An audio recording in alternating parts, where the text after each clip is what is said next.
Welcome to Hood Champion Boxing and Sports. In boxing, let me tell you something. You find a way to win or you find a way to lose. Make sure you subscribe to the channel. Check this out, right?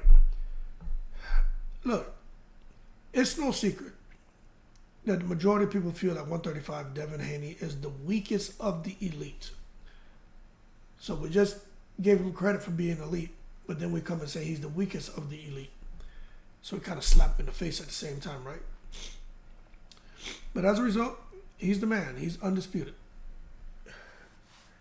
They are really pushing for this damn Devin Haney versus Lomachenko 2. And let me tell you, we know Devin Haney is on the verge of signing with Skills Challenge Promotion. Sounds like there may be some kind of connection there, some kind of thread holding them on to top-ranking Bob Arum. We know he has options. Could fight Teofimo, could sign a contract and fight Shakur Stevenson. Tank Davis says he wants to fight Shakur and Haney. Calvin Ford, the coach of Tank Davis, says they prefer to go straight at Devin Haney. But let me tell you something. The most lucrative bout for Devin Haney could end up being Lomachenko. Bob Arum, he sat down. Let me tell you, Devin Haney is in demand. And you know why he's in demand? Because, not just because he has all those belts, because people feel that he's beatable. And everybody's gunning after him. And that normally happens when you have champions. People want to, go at the champion. Not all of them, though. Some of them champions get avoided, can't get fights. Right? Like Winky Wright. Couldn't get a fight to save his life. But Devin Haney, on the other hand, all the sharks are coming out the water. Them sharks coming on land to try to take a pound of flesh out of Devin Haney. But let me tell you something. The person who make it the first chance at Devin Haney is a rematch with Lomachenko. And let me tell you why. It's because today, although that fight happened, a month ago? Maybe a little bit more than that? The entire world is still talking about it. And that means that there's still a strong interest. And I'm going to tell you, it's not going anywhere. Now, I already told you, I went and rewatched the fight. I scored it minute by minute. I had Devin Haney winning the fight, so. But I get it. I get it. No one's wrong if they say they feel Lomachenko won. It's all subjective, man. No need to argue over that. That's dumb to argue over it. To have a conversation is different, right? And that's what we do on this channel. But let me tell you, we could see if Devin Haney goes, signs out there with Skills Challenge Promotion in Saudi Arabia, and they decide to host Devin Haney and Lomachenko because they're already dealing with Usyk. The Ukrainian people, according to the Saudis, are very polite, pleasant, very honorable people. You could see, and very spiritual, right?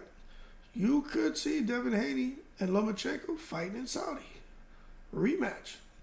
Now, I'm going to tell you this, for Devin Haney cutting down to 135, it doesn't sound like that's something he wants to do. Also, that was the first time we've really seen Devin Haney get hit.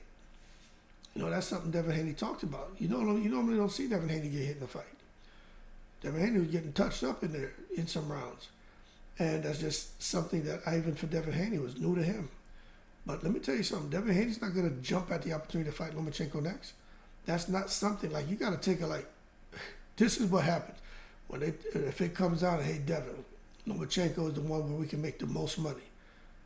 You up for it? This is what he's going to do. Take a deep breath and blow it out and say, damn, what's next? What's the next best offer? Because he ain't going to want to get back in there with Lomachenko because Lomachenko knows he had an opportunity with Teofimo Lopez. He let the early rounds go. He had an opportunity with Devin Haney. Let those early rounds go.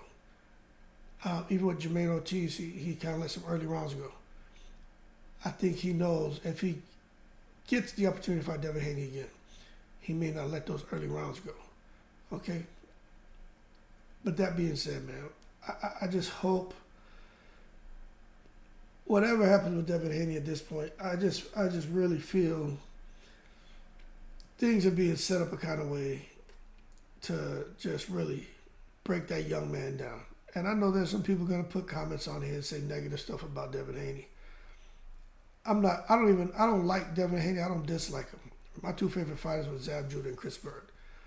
But I'm just sitting back watching how the secret society is working. And if Lomachenko gets another shot, I get it, the fans and the demand for the rematch and people feel it's a robbery. I mean, it's like that's out there, man. Like that's majority of people. I would say the majority of fans really feel like that.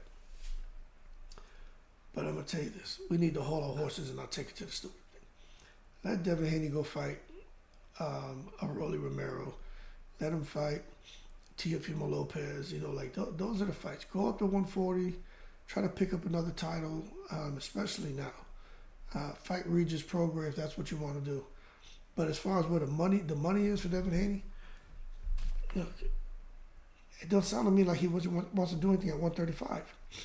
Tank may be a big money fight. I think Ryan Garcia is the biggest money-wise. But then Lomachenko may be a close second because Bob Arum, look, he does not want for Devin Haney to just go elsewhere to another promoter with all those titles. Bob Arum, you may see for the first time Bob Arum put up like $20 million guarantee for Devin Haney to fight Lomachenko. I'm telling y'all, I'm calling it now. You may see Bob Arum put up some real money, the kind of money we're not used to seeing him even daydream about doing. You know, Bob Arum's not a guy that want to sit there, man, and put the cart before the horse. You know what I'm saying? That's not at all what he's about. Bob Arum's all about his money. Boxing is a business. I want to make sure that we come out in the green every time. But to get those belts, you may be looking at it long term. I may go in the red for Devin Haney on his first fight. But if Lomachenko can pull it off, but in the next two fights, man, you know, we make a bunch of money because they can market Lomachenko, man. You know, it is what it is. They can market him. He's got the story.